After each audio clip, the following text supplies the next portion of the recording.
The end of the 1980s was painted green thanks to 4 pizza-eating crime fighters. With Turtle Mania engulfing the globe, their biggest task was now in front of them. The work done to get this new film off the ground would not be easy, as major studios would say no. The biggest concern was the fact that the last time a popular kids show with a successful toy line arrived on the big screen, the results were disastrous. That film was Masters of the Universe. After numerous rejections by some of the biggest film companies in Hollywood, New Line Cinema took a chance and greenlit the very first Teenage Mutant Ninja Turtles film. Being known for more independent, low-budget films, New Line Cinema felt that a successful film like this one would allow them to expand and take on major film projects in the future. The film's script was going to take the Turtles back to their roots, using the very first story arc from their comic debut.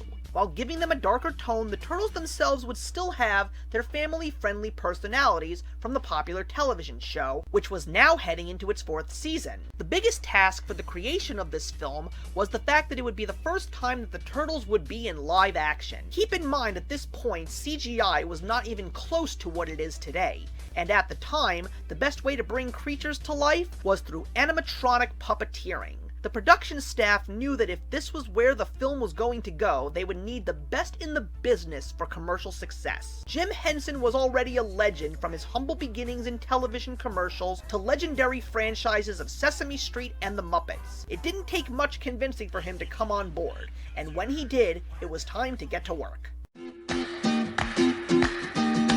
Filming took place from July to September of 1989. The film's budget was $13.5 million. While much of the production was done in North Carolina, there were no expenses spared to make sure that the famous New York landmarks such as Times Square, the Empire State Building, and the Hudson River were featured. Permission was also given to explore abandoned Brooklyn subway lines, as they could not gain access to the city sewers. Back in London, Jim Henson was hard at work bringing the Turtles to life. The creatures were first made out of fiberglass and then remodeled out of clay. They were produced as molds to cast the whole body in foam rubber latex. There would be 3 people to make one turtle. One would be fitted in the suit, while the puppeteer would be behind the cameras moving the eyes and mouth, and the third would be the voice. A few recognizable faces would be picked to play the Turtles. The most famous was Corey Feldman, who would voice Donatello. Brian Toschi, who was known for his character in 2 of the Police Academy movies, would voice Leonardo.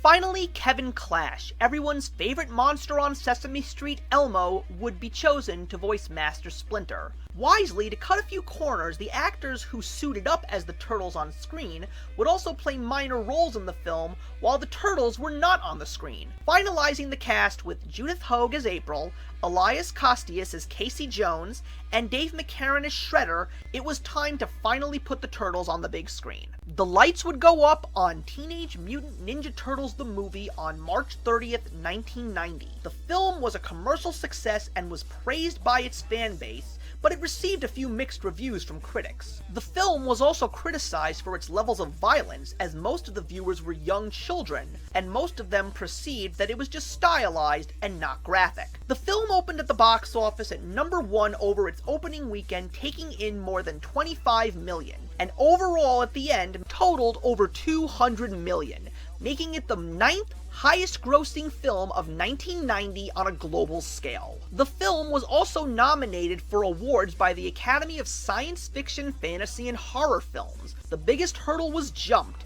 and the Turtles achieved the impossible. Still, there would be an unfortunate aftermath. Jim Henson would pass away from streptococcal toxic shock syndrome at the age of 53. The Turtles being the final project of his legacy definitely allowed him to say his final goodbye on a high note. In the coming year, the Turtles would do a little something extra to pay tribute to this legendary figure. The Turtle train kept on rolling all across the board. 1990 would see the Turtles be welcomed back to CBS Saturday mornings with a 5th season. Pizza Hut would promote the one-time coming out of their shells concert tour and music videos. Yes, the Turtles for a short time would become rock stars. Along with a pay-per-view special, the Turtles would perform songs like Count on Us, Pizza Power, and Coming Out of Their Shells. Nintendo would give the fans the now legendary arcade game a home version. While the arcade game was scaled down to make it fit for the 8-bit system, Nintendo and Ultra Games would add 2 new levels and bosses to enhance the home system appeal, and it would work, to a certain extent. The Turtles would return to the arcades across the world in 1991 with an anticipated sequel called Turtles in Time. This game would feature the Turtles chasing Shredder and the Foot Clan down the stream of time. That same year, the Turtles would make their very first appearance on the Nintendo Game Boy with Fall of the Foot Clan. While the Turtles had been featured on handheld games in recent years thanks to companies like Tiger, this would be the first game on a full portable platform. Amidst all the success, not many realized that throughout this time, controversy was engulfing the Turtles on a grand scale. It began with the fan base knocking the Turtles for practically selling out and removing themselves from their dark and gritty origin thanks to the cartoon and Archie books. Upon the Turtles' first arrival to the United Kingdom and Ireland, the name was changed to Teenage Mutant Hero Turtles due to local censorship feeling that the word ninja was excessively violent and not suitable for children. The lyrics to the popular theme song were also changed, such as Splinter taught them to be fighting teens. The policy also had other effects. The showrunners elected to remove Michelangelo's nunchucks during the first couple of seasons in the UK, replacing them with a grappling hook called the Turtle Line. That served as Mikey's signature weapon for the rest of the show's run. This was hardly noticeable, especially with the next big project, which would serve as a tribute to Jim Henson.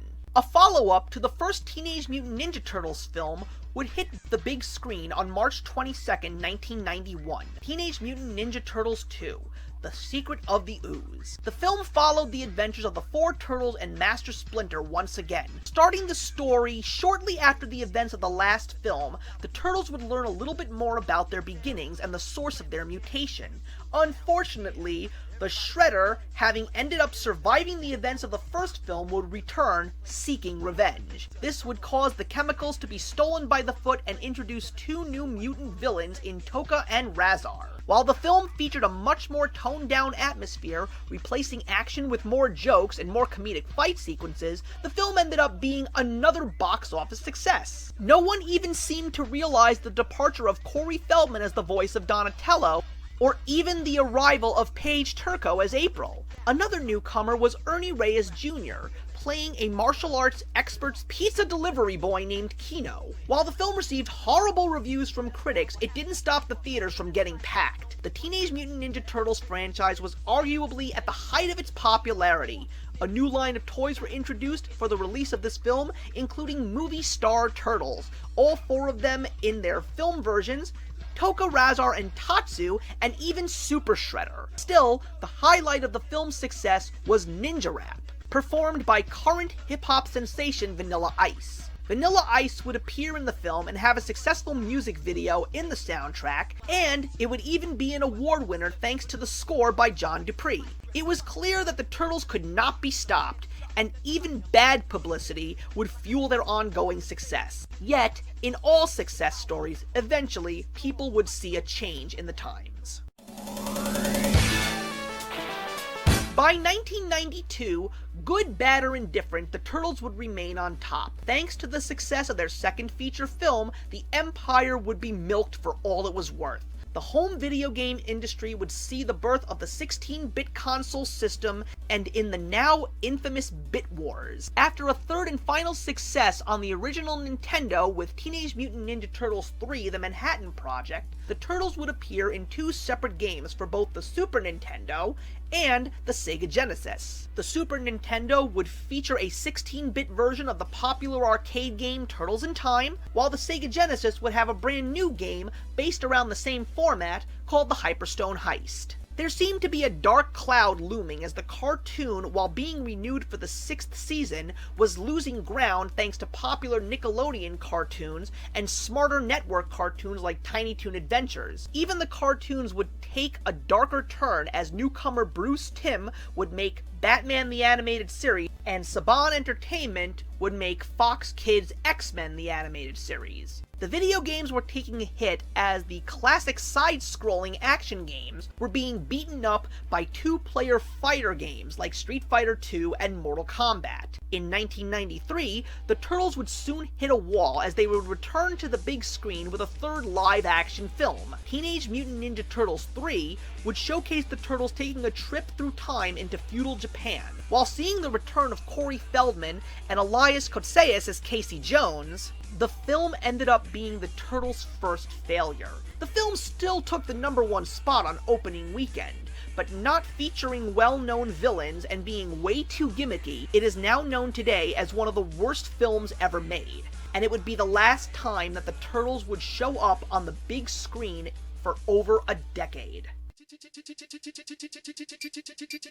All good things come to an end, and 1994 would see changes in all areas of pop culture. A huge cloud had formed over the once prominent Turtle empire.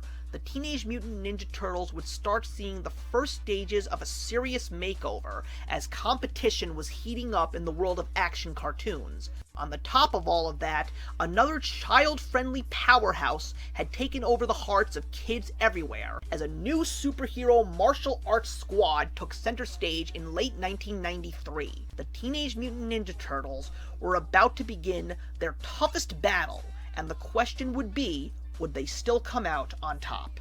The distance is always very far, but you are